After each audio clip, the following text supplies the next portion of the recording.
چې هغه فرمایي کله چې نور فرې وسي نو تاسو خپل بچیان هغه دانه راکوي بس هغه بهر مه رافرېږئ. او یو روایت کې ورسره راځي د هغې پورې چې اذا دخل العشاء کله چې ماسخوتن داخل شي نو بس هغه بیا خپلې لښکرې واپس کړي بیا خپلې لښکرې هغه واپس کړي. په دې خبره باندې عمل د کولو د خیر د ژوند دپاره. دویمه نبي علیه السلام په دغه حدیث کې فرمایلی دی چې کله تاسو اوده کیږئ اذا نمتم فاطفئوا السراج کله چې اوده کیږئ نو ډیوه بنده کړئ رڼا بنده کړئ. هغه وخت کې ډیوې وي او اوس د ډیوو نه ډېر خطرناک دی بجلي ده رڼا ده بلف دی دا بنده کړئ بس ګیس ته لګېدلی دی جمي کې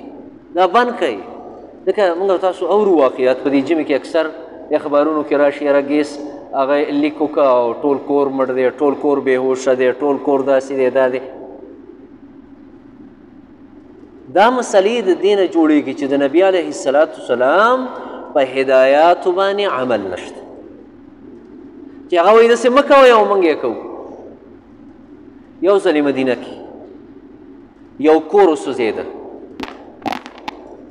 ټول کور وسوځېد. نبي علیه السلام ته د هغې خبر چا ورکړه چې د پلانکي او پلانکي کور وسوځېده او دا کور د دې وجې نه وسوځېده چې د یو مږې د وجې نه ټول کور سوځېدلی و. نبي علیه السلام هدایات جاری کړل او ویې فرمایل چې کله تاسو اوده کیږئ نو اور مړ کئ فإن الفواسقه ځکه مږه چې ده مږه دا په خلکو باندې ټول کور سیزي او هغه دا وه چې د دغه کور کې اور چېرته نغري کې یا تنور کې به پاتې شوی دا مږه چېرته د خشاک مشاک د جاخو نه راوتې او د لکۍ پورې چېرته څه خشاک مشاک څه شی باندې نښتې و په هغه اور باندې ورغلې نغري هغه سیز اور اغوستی دا مږه خو په ځای نه ایساري دننه ترې ټول کور د هغې نه وسوځېد. او یو حدیث کې راغلی یو ځلې نبي علیه السلام په یو جانماز باندې یا په یو دری باندې ناست و یو مږه راله ډېره تیزه راله او مږه چې څنګه د دری ته رانږدې شوله دری ته رادغه شوه هغه دری اور واغوست او نږدې وه چې د نبي علیه السلام کپړې مبارکې هغه هم سېزلې وې هغه فاسده او ویې فرمایل چې اور مه پرېږدئ دا مه پرېږدئ ځکه نږدې وه چې دې مږې د وجې نه زه هم سوځېدلی وې هغې ځان سره اور راوړ.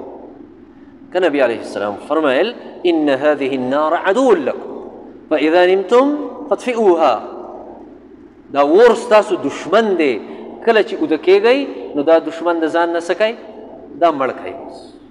چې تاسو ته نقصان ونشي تکلیف درته میلاو نشي. او د دې غونته اوسنۍ زمانه کې یعنې دا حکم د مخکانۍ زمانې تاسو ته ما ویلې مخکې به ډیوه وه یا به لاټین و اوس بلف دی ایټر دی ګیس دی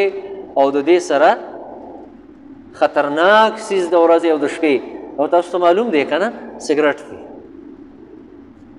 سګرټ موږ او تاسو واقعیت اورو که نه د تېر کال چې د پېښور کې و که مردان کې و چېرته نو جنج والا ګاډي را روان اخبار کې بیا دغه ورکړې وه او په هغې کې یو کس چېرته سګرټ هغه څکاو هغه نور چې کوم یې پاتې و نو هغه یې داسې وغورځاو چې څنګه یې وغورځاو خو د سینجۍ والا ګاډی و بس یو بړق شو ګاډی هم وسوځېد او خلک هم پکې وسوځېدل او هغه جنج یې په غم شو دا د یو سګرټ ته وجه دا